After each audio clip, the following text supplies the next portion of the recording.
Now, let's go find those people on a map so we can focus our release markets where we know these people are going to have a really high affinity and we're going to have a lot of success with that. So I'm going to go over here to map.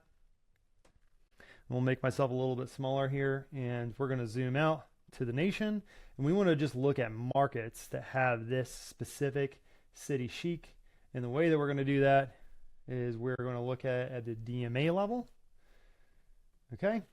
And then we're going to type in our city chic. Perfect.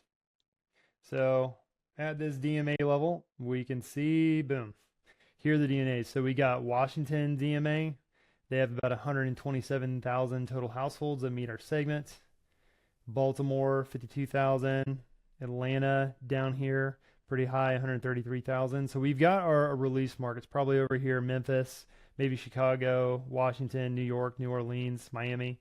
Let's zoom in to Atlanta and see specifically where. And then we're going to do this at zip level. We could do it a little bit tighter if we wanted to at the CBG level, but the zip level is fine here. So we can see these zip codes that have a high percentage. So 57% of the people living in this zip code, which represent 8,558 people, are our city chic segment, which that's great. Now we can do a little bit of math, right? Because we know the percentage of those people that purchase, we know how much they spend, their average ticket average, and we know they're highly likely to follow LeBron. So we can do a little bit of math, find out how much we expect to make in this particular market with that release, which is first ever this has been able to be done with the psychographic segmentation.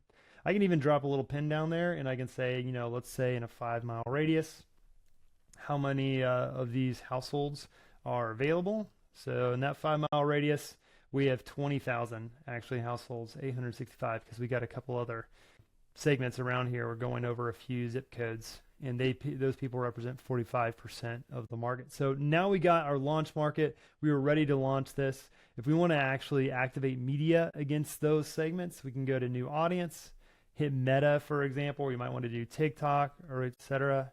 And then we can type in city chic. And then boom, we've got our segment. We can push that over to Meta and begin targeting those exact people with the specific LeBron 2022 or the 22